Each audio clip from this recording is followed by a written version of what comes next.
I feel blessed, that's evident. I'm the best I've ever been. So if they ask you how I feel, what's up? I'ma tell you I feel amazing. I feel blessed, that's evident. I'm the best I've ever been. So if they ask you how I feel, I'ma tell you I feel amazing. I'ma tell you I feel amazing. I feel blessed, that's evident. I'm the best I've ever been. So if they ask you how I feel, I'ma tell you I feel amazing. Ladies and gentlemen, how y'all doing today on this Friday the 13th out of all days? But I am here, the Playmakers here, down there, silence in the building from Jacksonville, Florida, bringing you Bearing Down the Gridiron. We have some things to talk about because last week, something interesting took place last week that I got to discuss. And we got a good week today. The Pac-12 is going to shine bright this week because they do have the game of the week in their conference. And I can't wait to preview that game. But nevertheless, I am here. Thank you for watching the reviews on X, or formerly known as Twitter, Facebook, LinkedIn, or YouTube. Thank you for checking in. Thank you for tuning in. I am here. I'm ready to rock and roll, and let's get to it because we got some things to discuss today. And y'all know the fourth order of business. We got to go with the 2 minute drill.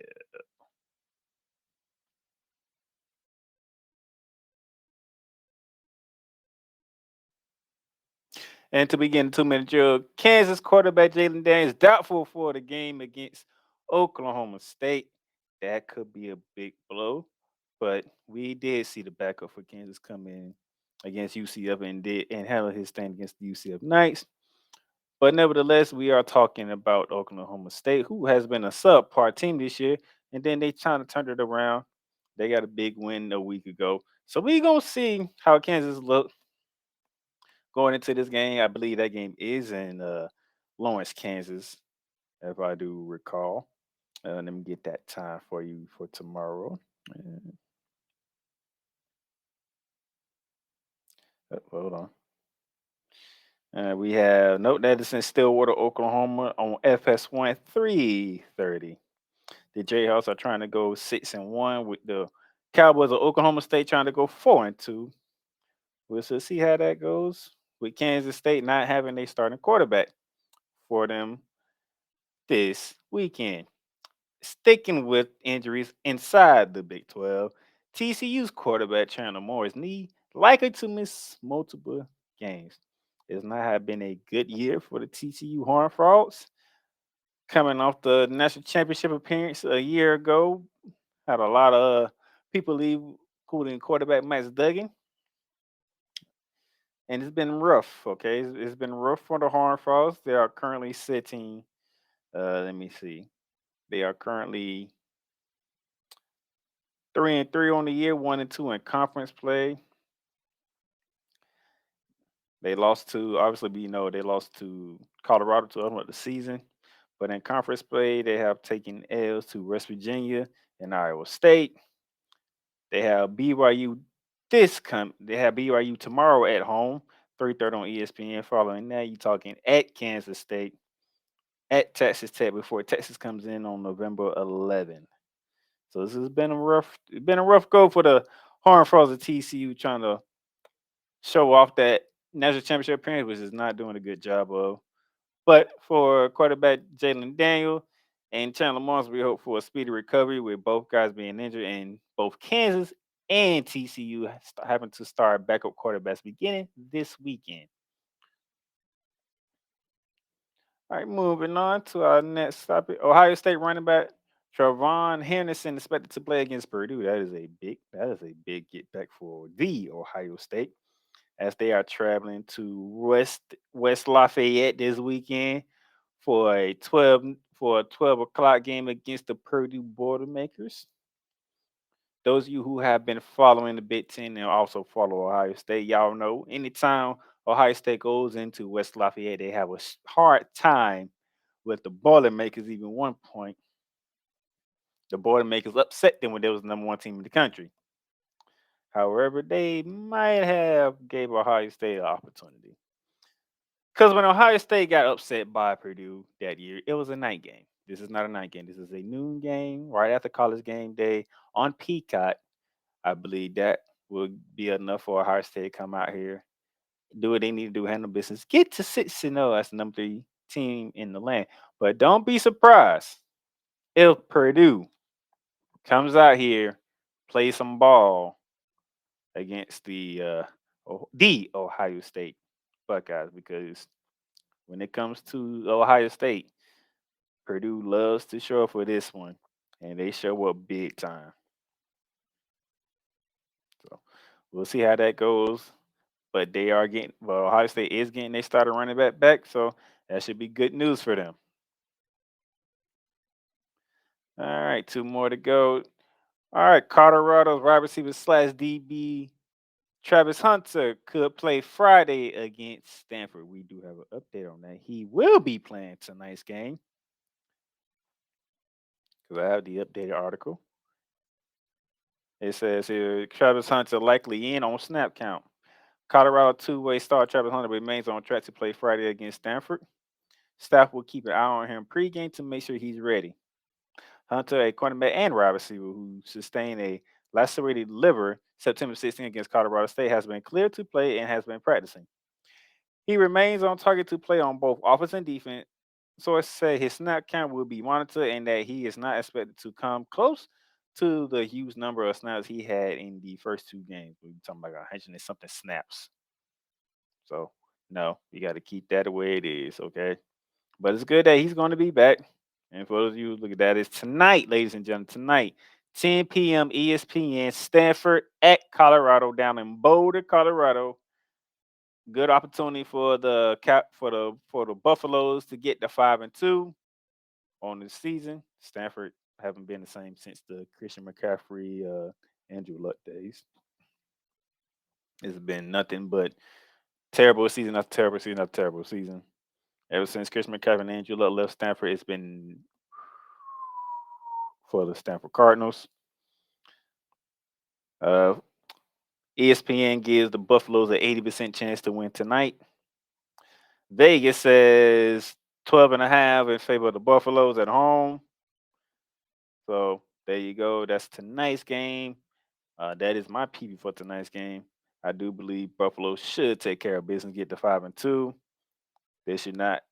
They shouldn't even struggle with Stanford. I don't see any reason for Deion Sanders and the Colorado Buffaloes to struggle with Stanford, because Stanford has not been the same, like I said, since the glory days of Andrew Luck and Christian McCaffrey. So keep it moving. Buffalo, do what you got to do.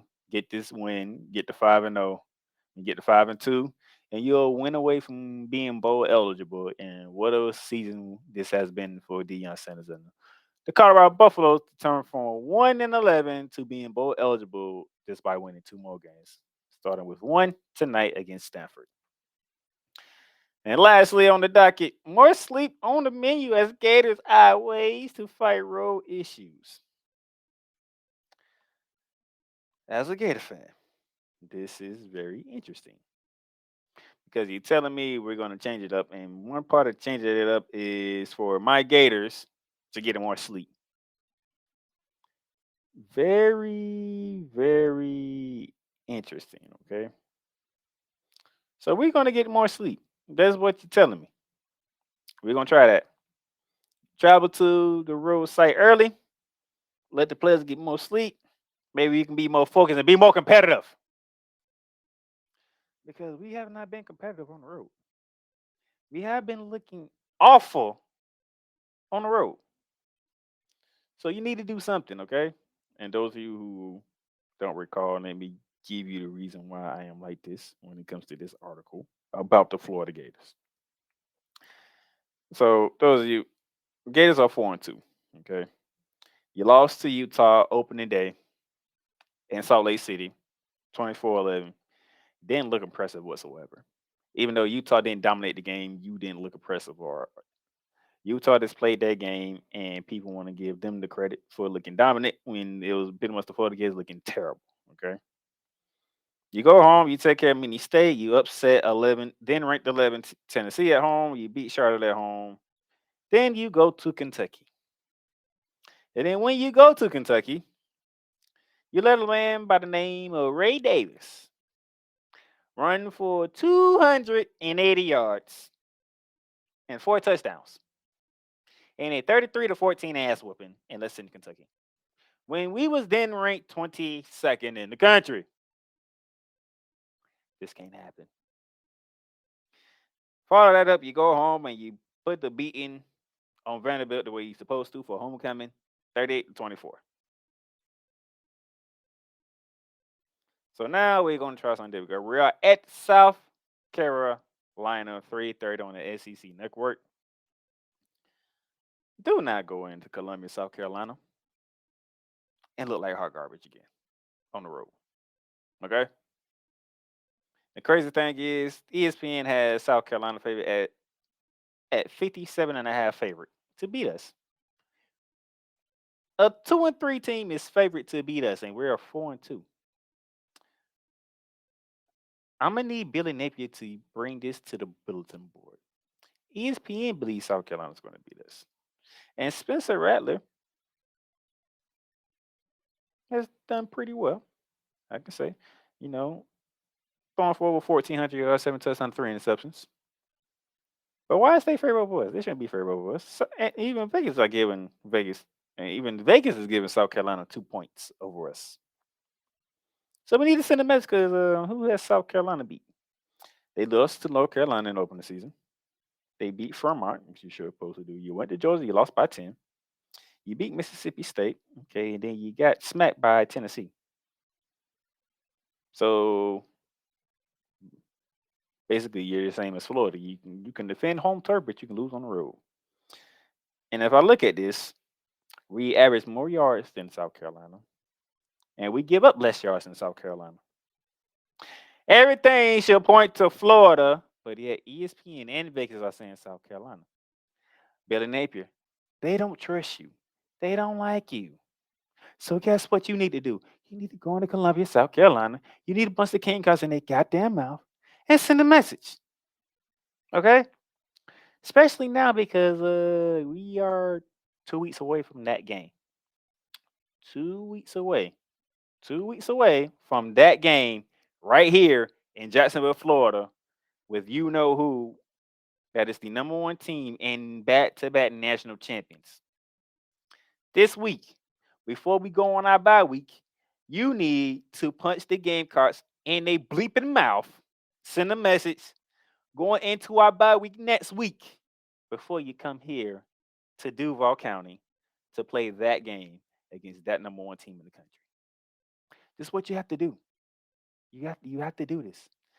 You cannot lose to South Carolina. If you lose to South Carolina, don't even show up to Jacksonville. Don't show up to Jacksonville. I don't care. Do not lose to South Carolina. All right? And that is the 2-minute drill.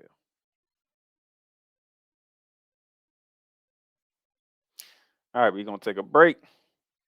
Then when we come back, we're going to recap the week. It's going to be a short recap. There's only one thing I need to discuss, but I will discuss it. We'll be back after this.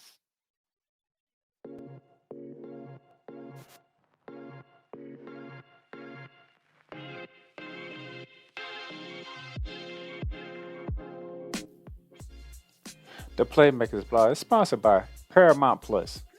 Paramount Plus, mountains of entertainment. So much to stream. From shows and movies you can only catch here on Paramount Plus, whether it be from CBS, BET, Comedy Central, Nickelodeon, and so much more. The new home of Showtime. Watch Showtime original series, movies, and sports when you sign up for Paramount Plus with Showtime. Catch exclusive originals from Paramount Plus such as Star Trek, Strange Wars, The Family Stallones, Halo, and so much more. You also can stream live sports like NFL on CBS, the UEFA Champions League, the Masters, and the SEC on CBS. Paramount Plus, you can stream up to 3 devices when you create an account. So Paramount Plus plan starts at $5.99. If you hit that link below, you can get a free trial. Paramount Plus, mountains of entertainment. Welcome, ladies and gentlemen, to another edition of Into the Net FC. Kylian Mbappe just all of a sudden finally understood his role, and I think he finally understood that everything Kylian Mbappe has accomplished already, there is still a hell of a lot waiting for him in the future. Kylian Mbappe is only 24 years old. He has accomplished so much, and you know what? Kylian Mbappe has not even reached his prime. Finally seeing, the Marcus Rashford we have been hoping for such a long time, But, this game, after everything Manchester United has been, doing lately, this was actually the ultimate test, to see if Manchester United, honestly was all of a sudden for real. I explained this. The United States, maybe they have to suffer this loss as a lesson to learn to prepare for the future. Because 4 years from now, the World Cup is in not one, not two, but 3 countries. The United States of America, Canada, and Mexico. Into the Net FC is available on all streaming platforms, including Spotify, Apple Podcasts, Google Podcasts, Amazon Music, and YouTube. And welcome back to Bearing Down the Gridiron, ladies and gentlemen. Thank you. Shout out to Paramount Plus. You absolutely love Paramount Plus. Love that. For only $6 a month, you can stream all types of stuff that you've seen on Paramount Plus, and for $12 a month, you can add Showtime. So you're looking at another $6, you can add Showtime with your account with Paramount Plus. Shout out to my man Alex Agazar, Into the Net LC, one of the best soccer shows in the land today. Man's doing phenomenal things, talking soccer. All right. Now we got that out the way. We had to recap the weekend that was. It's gonna be one of the shortest recaps I have ever done when doing Bearing Down the Ground because everything went according to plan as it should. But we're gonna recap it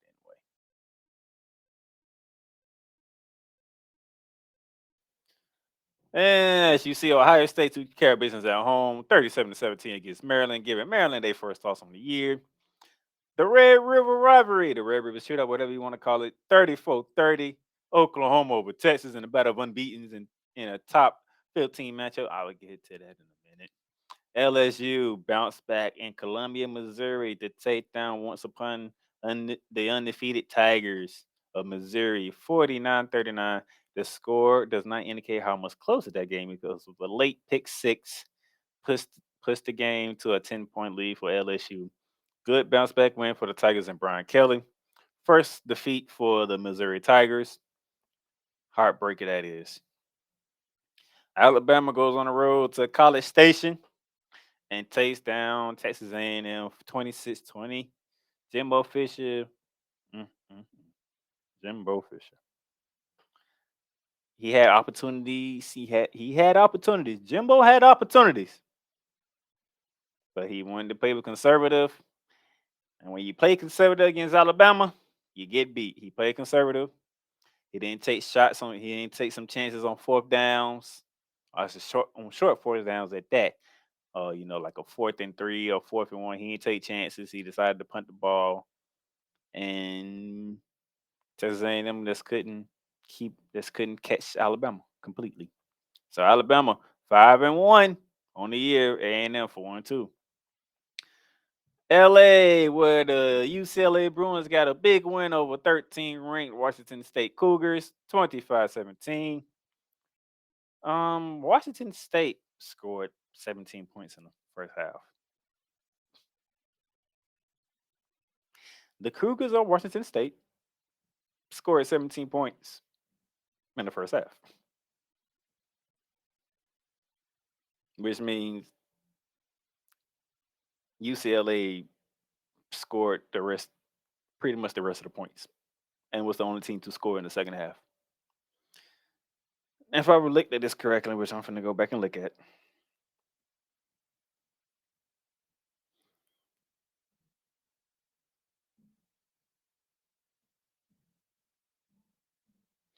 we talking, it was pretty much. No, so I take that back. It was 17-12 past the midway point in the third quarter for the Cougars, and then the UCLA Bruins wrecked off 13 straight. And the Washington State couldn't do nothing else.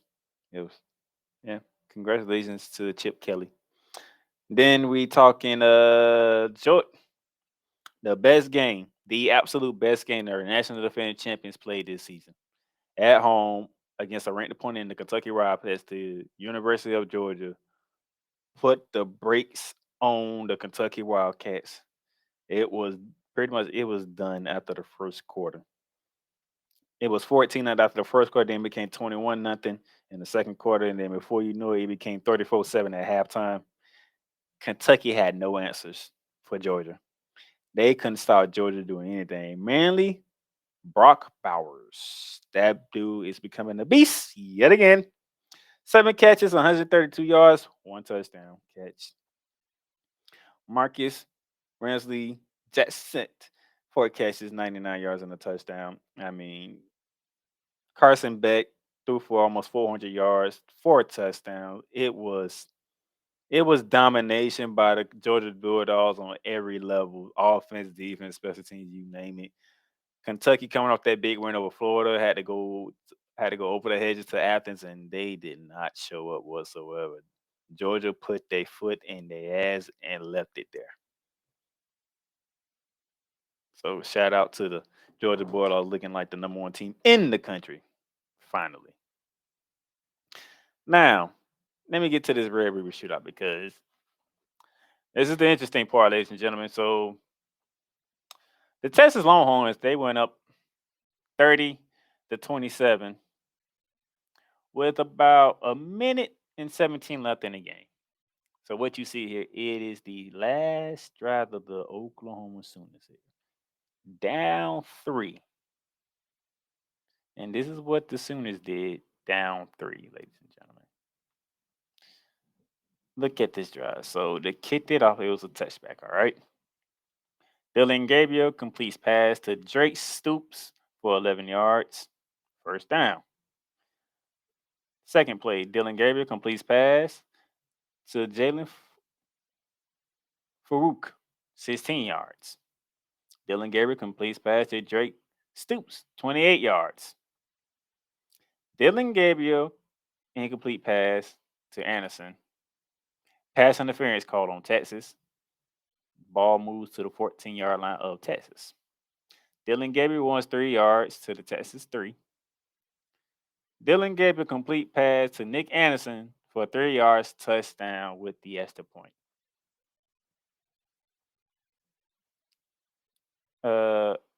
First down play, first down play, first down play, first down play, first down play, and a second down play. The Oklahoma Sooners didn't see a third down or a fourth down on their final drive of the. I'm gonna say that again. The Oklahoma Sooners did not see a third down nor a fourth down on their final drive of this game to beat the Texas Longhorns 34-30. What a difference a year make. Remember, Dylan Gabriel didn't play in last year's game when Texas stomped a mohole in Oklahoma and walked the drive to a tune of 49-0. 49-0 last year. No Dylan Gabriel at quarterback. Going into the year, people wanted to see Texas, run the conference, run the division, because they sending out, and all the hype is surrounding the Texas Longhorns. Nobody was talking about Oklahoma. Oklahoma's in the back burner. Nah, y'all had y'all shot. Texas is on the rise now. They'll get it done. But lo and behold, Oklahoma. I want y'all to know. Those of you who didn't recall, I picked OU to win this game. Remember? I picked OU to win this game. For those of you who don't recall. Why did I pick OU to win this game? So let me show you why. I picked OU to win this game. For those of you who probably don't remember,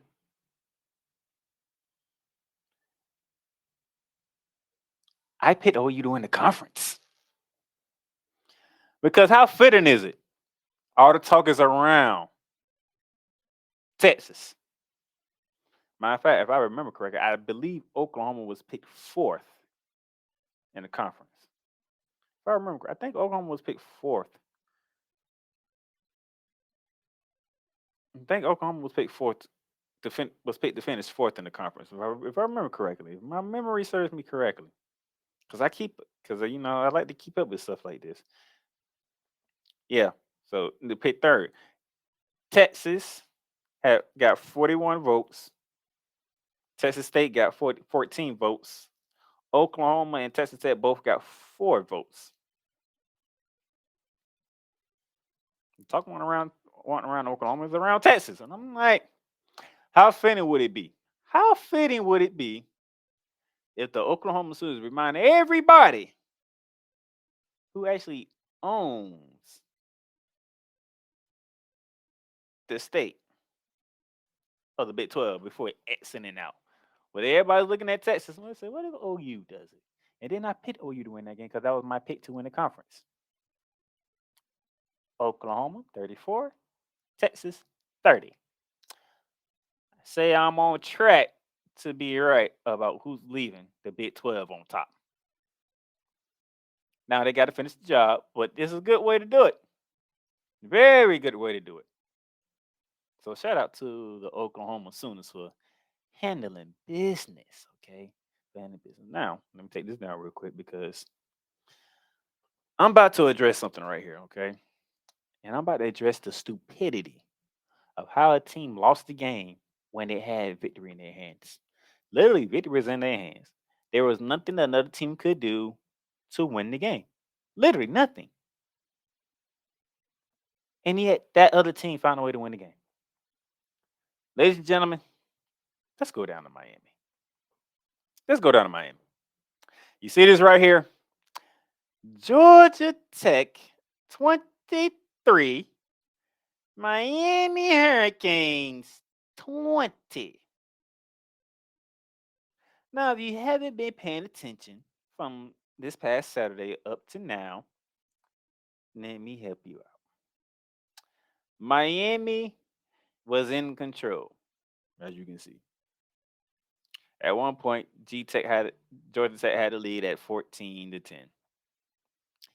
Then it became 20-14. And then it became 20-16. No, 20-17. 20-17 because they kicked the field goal.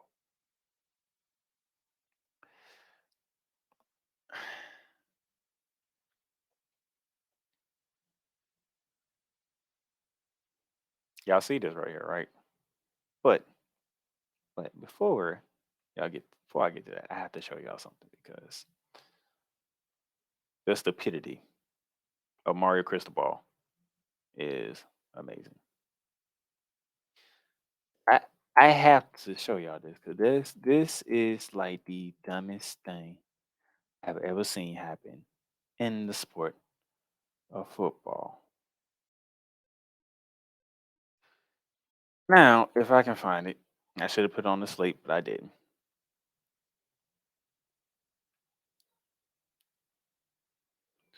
Because it is dumbfounded.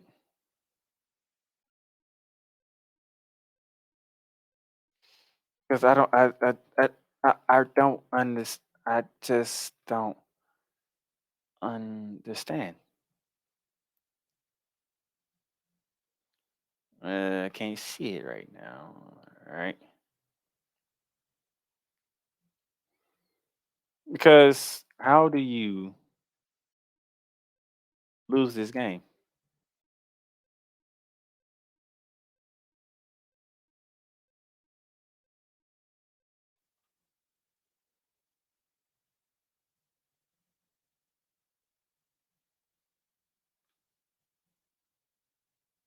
Okay, I can't find it like I want to. Look, Mario Cristobal and the Miami Hurricanes had 45 seconds on the clock. Georgia Tech had no timeouts. No freaking timeouts. Matter of fact, I have it on my phone. I don't know if I'll be able to see it on my phone. Let's see. Let's try this. Hold on. I want y'all to look at that. 34 seconds on the clock. Miami is up 20-17. And they're in freaking shotgun. They're in shotgun. This you can see it. Georgia Tech has no timeouts. Georgia Tech has not one freaking timeout. But Mario Cristobal has his offense in shotgun with 34 seconds left. The running back fumbles the freaking ball. And Georgia Tech gets the ball at their 26-yard line. And this is the final drive of the whole entire game. First down at the Georgia Tech 26. Haynes King, pass incomplete. 2nd and 10 at the 26 of Georgia Tech. Haynes King, complete pass to Malik Rutherford for 30 yards to the Miami 44. First down. 1st and 10 at the Miami 44. Has King, incomplete pass, but he actually spiked it, to be honest. 2nd and 10 at the Miami 44. Haynes King, complete pass to Christian Larry, 44 yards for a touchdown, 2-point conversion fails. Don't matter because the Miami Hurricanes lost to the Georgia Tech Yellow Jackets. These dudes went 74 yards in 25 seconds. All because all you had to do was kneel on the freaking ball to win the game. But no, Mario Cristobal, he didn't say kneel. He said, let's get in the shotgun. Let's do this. Hold on, let me see if I can show you. Let's do this. Let's do this right here. Let's get in the shotgun. Let's run the play. It's only 24 seconds left. Georgia Tech has no timeouts. That's what you want to do. And you lost the game for being idiotic, for being stupid, for being an idiot, for being every goddamn thing in the freaking book. It's freaking retarded to lose a game like that. It really is. And I'm not even a Hurricane fan, but stupid stuff like that, it really pisses me off. Because the game was in your freaking hands and you blew it because you had to be a dumbass. A dumbass of a coach. And the crazy part is, this ain't the first time he did it at Oregon too. I ain't even look back to see what he did at Oregon. Because I don't even remember that he did it in Oregon. But the simple fact, 34 seconds, no timeouts for the opponent, and you won the ball instead of taking a knee. And then this the result of it. You fumble the ball, you give Georgia Tech one more drive, and this is the drive that they did. To beat you in your own building. Your own building. Idiotic. Don't make no damn sense. Don't make no sense. This is the second week in a row that I had to deal with something in the state of Florida of stupidity of not showing up. For whatever the case may be. Last week I had to deal with Florida getting their ass whooped in by the Kentucky Rocket, and I had to deal with freaking UCF blowing a 28-point lead in the third quarter to lose to Baylor. Now I'm dealing with Miami. Don't know how to kneel on the ball with the game in hand. To lose to Georgia Tech. The stupidity that's going on in the state of Florida boggles me right now. While Florida State is up there until it hasn't having a ball because they're undefeated, ranked in the top 5 in the country. And they are licking their chops this Saturday with Syracuse coming in to Doak Campbell Stadium. Just idiotic, man. Idiotic. That's the gridiron roundup.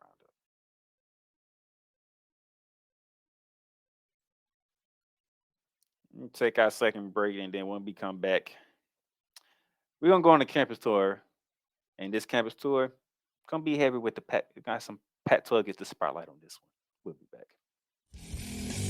Welcome to Ringside Chaos, the professional wrestling discussion segment of the Bear of Texas podcast. The only professional wrestling podcast in the world where pro wrestling is discussed passionately, with confidence, with great knowledge, and most of all, in the most sophisticated way. So brace yourselves, ladies and gentlemen, because chaos is about to be unleashed. Thing with Tony Khan now being in talks to buy WWE, I'm going to be honest with you. I spoke to this with Ricky Litwinkowicz, aka the Master of Mayhem, and he honestly believes that me talking about Tony Khan buying WWE is that basically I'm kind of wasting my time because Ricky believes it's never going to happen. Okay, now don't get me wrong, Ricky, I respect what he says. He could very well be correct, but I got to be honest with you, the fact that Khan is interested in supposedly buying WWE, to me that's definitely worth talking about. Now, I should mention this. Shout out to Ricky, by the way. And I gotta mention this, that even Jim Cornette already had something to say. And he said, and I quote, "Ridiculous to think that could happen," unquote. He's a wrestling fan that's been super supportive of Brody Lee as a wrestler and everything that WWE could have done with him and, everything that he could have shown and, offered for the wrestling business. For me, I wasn't just a fan of Brody Lee himself, like in character. I strongly respected him, as a human being. Like, I had a lot of respect for Jonathan Huber. That's Mr. Brody Lee's real name.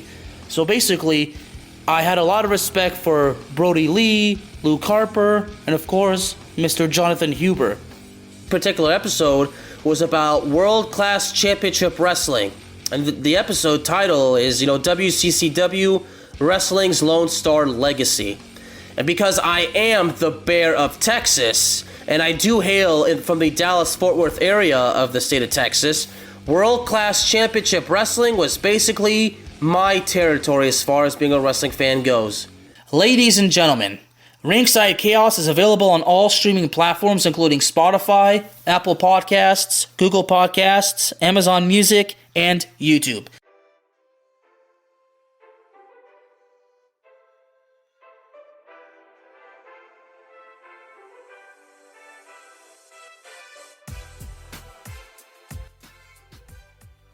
The Playmakers Bar is proudly sponsored by Fanatics.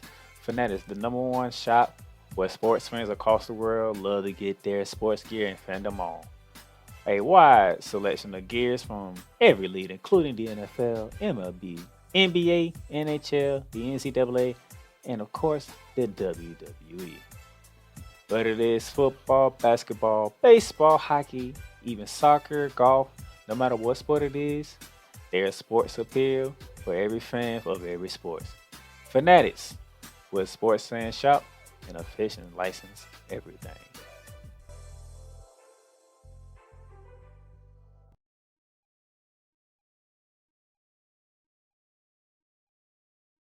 All right, ladies and gentlemen, welcome back to Bearing Down the Gridiron. Needed a break. What you saw there, Ringside Chaos, one of the top wrestling shows in the country. I was like, that's another show that he does. So shout out to Fanatics. So finish license everything. Get all your sports gear. College, NFL, NBA, Major League, NHL, golf, whatever the case may be, soccer. Get it with Fanatics.com. Finish and license everything. All right, now it's time for a trip around the country to spotlight the top games of the weekend. And we go campus tour.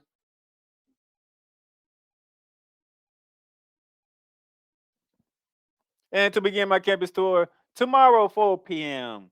on Fox, we go to a Big Ten country, Madison, Wisconsin, where the Iowa Hawkeyes will do battle with the Wisconsin Badgers. A big one in the Big Ten because in the West, these two teams are at the top right now. It is a battle to see who will be on top of the West. Then we go to the standings here and show you where we are at right now between. As of right now, Wisconsin is 2-0 in conference play. Iowa State 2-1. With Wisconsin 4-1 overall, Iowa 5-1 overall. This game is a big one in the Big Ten West. Whoever walks out of Madison, Wisconsin with a W will be in prime position to reach the Big Ten championship game down in Indianapolis, Indiana. 4 p.m. on Fox. Moving right along, let's go from Madison, Wisconsin. Let's head to Lexington, Kentucky, ladies and gentlemen. Two teams are coming off heartbreaking losses, disrespectful losses, if you're the Kentucky Wildcats, who got stumped and mollywopped by the Georgia Bulldogs, and the Missouri Tigers coming off a heartbreaking loss to the LSU Tigers at home. Missouri no longer ranked. Kentucky ranked 24. This is a big one. Which team can bounce back from a loss between the Tigers and the Wildcats? I like this game right here in the East. Both teams are pretty much one game back behind the Georgia Bulldogs, with Missouri not having to face Georgia yet. Kentucky already took that loss, so we have pretty much 3 teams right now. They're all looking to catch Georgia, and yet the East is still up for grabs because Georgia hasn't faced it. Georgia has not faced Missouri yet. They have not faced Florida yet, and they haven't faced Tennessee yet. So the East is still open for the time being, even though we all predicted and know that Georgia will somehow somewhere win the SEC East anyway. But for the time being, that day has not come yet. So 7:30 on the SEC Network, Kentucky, Missouri, Lexington, Kentucky. From Lexington, Kentucky, we head up to South Bend, Indiana, 7:30 NBC, a renewal of a rivalry. Number 10, the USC Trojans taking on 21st ranked, the Notre Dame Fighting Irish. USC comes in the building 6-0, ladies and gentlemen. 6-0. Ladies and gentlemen, the Fighting Irish are looking to bounce back from a heartbreaking and embarrassing loss to the Louisville Cardinals over a week ago. How would things go now that it doesn't matter now? 2 big games for the Notre Dame Fighting Irish, 2 losses. You lost at home to the Ohio State Buckeyes when you was in control for most of the game. You went to Louisville to take on the Cardinals. You took an L, 33-20. You did go on the road and you beat Duke in a big game with College Game Day there. But so far, you're 1-2 in big games. You have another one. And this one is at home against an undefeated USC team who was favored to win the Pac-12. They look on track because that offense is ridiculous, but that defense is very terrible. That defense is terrible. That defense of the Trojans give out 421 yards a game. That is terrible. But the offense for the Trojans led by Caleb Williams, who is the reigning defending Heisman Trophy winner, averaging over 523 yards a game. Could this be the time for Marcus Freeman to get himself a major win when number 10 comes walking in? Because Vegas has 2.5 favorite of the Fighting Irish. And ESPN has it 62% in favor of the Fighting Irish. So with the Fighting Irish Peace Boys to the occasion and take down the Trojans of USC. From South Bend, we go to Chapel Hill. It is 7:30 ESPN ACC matchup. 25 ranked. The Miami Hurricanes somehow is still ranked in the top 25 despite that horrible loss to the Georgia Tech Yellow Jackets. Now they got to go on the road to bounce back to number 12 North Carolina. 7:30 ABC Chapel Hill. ESPN says 61 Tar Heels. Vegas says a field goal Tar Heels. Now you got 2 teams here, both averaging 500 yards a game. Miami's 505, well 506 if you want to round up, and Miami's in North Carolina's right at 500. So that should be interesting to see. Defensive wise, the Eds go to Miami. They only give up 268 yards a game. North Carolina gives up 335 a game. That's a big difference. You can run on North Carolina, which Miami, since they love to run the ball, they should be able to do that. So just throwing that out there. You have Tyler Van Dyke going against Drake May. Van Dyke has thrown for 1,330 yards so far with 12 touchdowns and 4 interceptions. Drake May, who is projected to be either the first or second pick behind Caleb Williams for the upcoming NFL draft, he is at 1,629 yards passing through the air with 8 touchdowns and 4 interceptions. Let's see how Mario Cristobal has his boys ready for this one after they've been humiliated all week for the dumbest decision on God's green earth that you can make in football. Against Matt Brown and the undefeated 12-ranked Tar Heels of North Carolina. North Carolina, we will see. Why do I pick in our final segment? But this one's gonna be a good one in Chapel Hill. The U UNC. Who's going down? From Chapel Hill to Corvallis, Oregon. Back to the Pac-12. Told you the Pac-12 got the spotlight. UCLA traveling to Corvallis to take on the Oregon Ducks in a top 20 showdown of the Pac-12. 18 versus 15. 4-1 is the Bruins. 5-1 are the Beavers. You know, UCLA coming off that big win over then 13 ranked Washington State after losing 14-7 to Utah. Oregon State, on the other hand, they took an L 38-35 to Washington State. They beat Utah 21-7, and when it was in the shootout last week with Cal 52-40. This should be a fun game. This should be a high scoring game. The over under is 54.5. So can you see both teams scoring 55 together? I can. Oregon State's favorite by 3.5. ESPN says 69.6% in favor of the Beavers. This should be a fun one to watch. Chip Kelly's offense going against that Beavers defense. DJ Uiagalelei, the quarterback for Oregon State, going against the UCLA Bullets defense. It should be fun to watch here. Both teams averaging about 150 yards a game, with UCLA is over that at 459 yards a game. The Beavers at 449 a game. There should be a shootout here down in Corvallis in prime time, 8 o'clock on Fox. Don't miss that one. It's going to be a shootout in Corvallis. Ooh. The Pac-12 is on. And speaking of the Pac-12, just speaking of the Pac-12,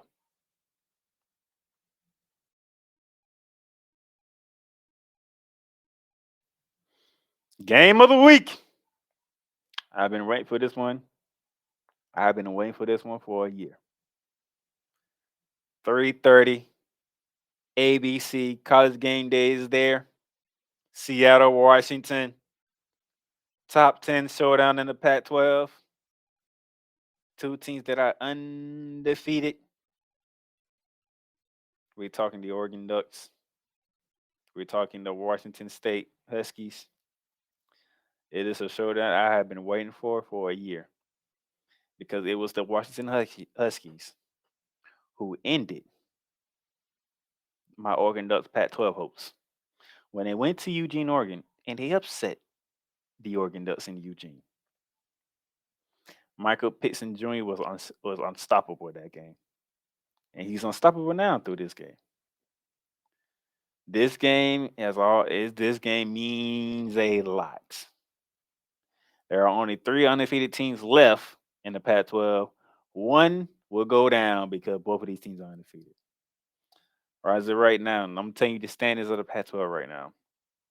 Number 1 is the University of Southern California, 6-0 overall, 4-0 in the Pac-12. Number 2 is the Oregon Ducks, 5-0 overall, 2-0 in the Pac-12, followed by the Washington Huskies, 5-0 overall, 2-0 in Pac-12. And then right behind you have Oregon State, Utah, UCLA, or Washington State. I've been waiting on this game. And it made me wait even more because what Dan Laney did pregame ahead of the Colorado game. They play for clicks. We play for wins. So, Dan Laney, this is the game. This team ended your Pac-12 right here. And both of y'all are going to the Big Ten next year. So which one of y'all want to head to the Big Ten with a major win of the other one? Okay? Because let me show y'all this again. I showed y'all who I picked to win the Big 12, right? Take a look to see who I had winning the Pac-12. That's right. I picked Oregon. I went Oregon. Yeah, I went with Oregon. No question about it. So Dan Laney, do not F around and lose this game in Seattle, because I will come with fire next week. Because I would be pissed off and I would be mad. Because I picked Oregon to win. You bring that energy that you brought to Colorado, you bring it to Seattle with you. You want to go at Deion Sanders? Go at this team. Go at the team that beat you. Go at the team that beat your ass at home. Go at that team. You bring that energy to Washington Saturday in a primetime slot, 3:30 on ABC. The world is watching. Oh, the world is watching this one. Darling, if you lose to the Seattle Huskies tomorrow, I'm gonna be very pissed off because we play for wins, right? You better win this one, and I ain't playing. Get it done. And by the way, y'all, I'm giving y'all my pick on that one because that's how passionate I am about this game. Then that brings us to our extra point van vote, ladies and gentlemen. Had a lot of votes in this one. A whole lot of votes in this one. I ain't know which way this is gonna go, but ladies and gentlemen, y'all went the route of the SEC. So we go to Knoxville, Tennessee, 3:30 CBS, right alongside the Pac-12 game of the week. Texas A&M come out the loss to Alabama, going against 20th ranked Volunteers of Tennessee, who are coming off a bye week. Let's see how A&M bounce back from the loss to Bama, and let's see how Tennessee looks after their bye week. And this one should be an interesting game. CBS got them a good one for the SEC. Let's see how it goes on that one. Quick break, come back. We're gonna do the first. Let me do this. That's the quick break, come back. Give you my piece, and we're out of here. The Playmaker Squad is sponsored by Lids. Locker Rooms by Lids. Shop hats and official sports gear at Lids. Lids, the leader and number one destination for hats, gears, and everything that moves you. Make it a perfect shop for fans to find official sports hats, merchandise, and gears. Represent your team, your town, and your style with a snapback, adjustable, fitted hat, or beanie from thousands of college and professional teams. Browse the very latest jerseys and t-shirts for the best teams out there. Lids has officially licensed professional and college sports teams apparel and hats featuring the hottest brands and trends. Shop online or visit one of the 100 stores across the country. Locker Rooms by Lids.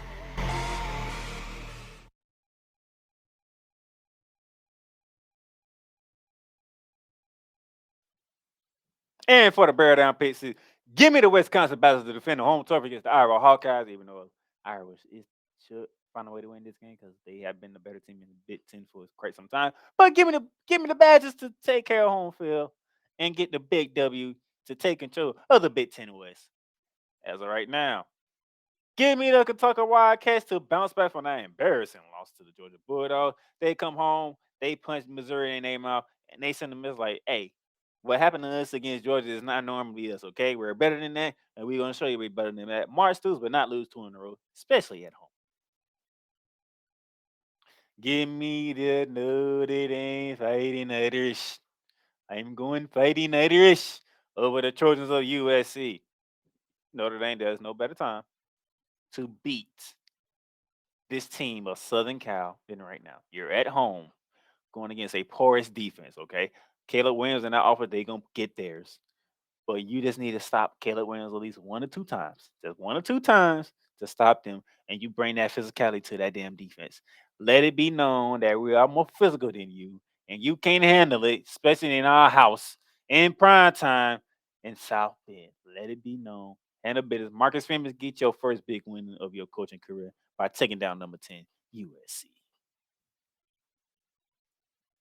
Give me the Tar Heels, man. Give me the Tar Heels. I can't. Marcus Ball pissed me off with that damn play call. Pissed off. You lost to Georgia Tech. Give me North Carolina. Give me the Beavers to defend home turf. I'm taking the Beavers. Leave it to Beaver. Sorry, Chip Kelly. You're on the road. You win Corvallis. It's a primetime game. Corvallis at night is not an easy place to play at. I think DJ Youngale in that Beavers offense will put up points. Don't get me wrong, UCLA, they'll try to put up some points, but I think Corvallis will be not so good to the Bruins of UCLA. I like the Beavers in this one. For the game of the week, again, you already know who I'm picking. I'm picking the Ducks. Don't lose this game. Dan Lane, don't lose this game. Because I will bring back that clip that you did against Colorado for prime time and show you why that you saying that you shouldn't have said it. You shouldn't even had to tape. But you did. You wanted to record it. You wanted the world to see. So since you want to do that, your ass better be on fire for this game. All right. Do not lose to Washington. Don't lose. And then our fan asked to point vote. You gave me Texas A&M. You gave me Tennessee down at Knoxville. Give me the Tennessee. Tuesday. Bounce back by week and get themselves together and let Jimbo Fish and them boys know you're not coming to Knoxville and winning against us. This is not going to happen. All right. So I got the Wisconsin Badgers. Whew. Wisconsin Badgers, man. I got the Kentucky Wildcats. I got the Notre Dame Fighting Irish. All right. I got to go Notre Dame. I have the Oregon State Beavers. Okay. I have the Oregon Ducks. Okay. And I have the Tennessee Volunteers. Those are my bear down pick sixes for this week. Week 7 is here. We are in the building. Thank you for tuning in. Those of you who are watched on X, formerly known as Twitter, Facebook, LinkedIn, and YouTube. Don't worry, the playback of this will be available on all streaming platforms for podcasters for the audio version. Thank you for tuning in. This is the Playmaker down the south. Signing off saying, I will catch y'all next week. You just experienced Bearing Down the Gridiron, hosted by Donnell, the Playmaker Silence, in collaboration with Arch Brothers Football. Bear Down the Gridiron is sponsored by Liz Fanatics and Paramount Plus. If you enjoyed today's show and would like to make a donation, you can donate via Cash App at $ThePlaymakers at $ThePlaymakers. Remember, Bearing Down the Gridiron is available on all podcast directories, including Apple Podcasts, Spotify, Amazon Music, iHeartRadio, and YouTube. And for Apple Podcast lovers, leave us a rating review. Let us know what you enjoy about today's episode that you're listening to. Tune in again next time for more Bearing Down the Gridiron, hosted by the Playmaker.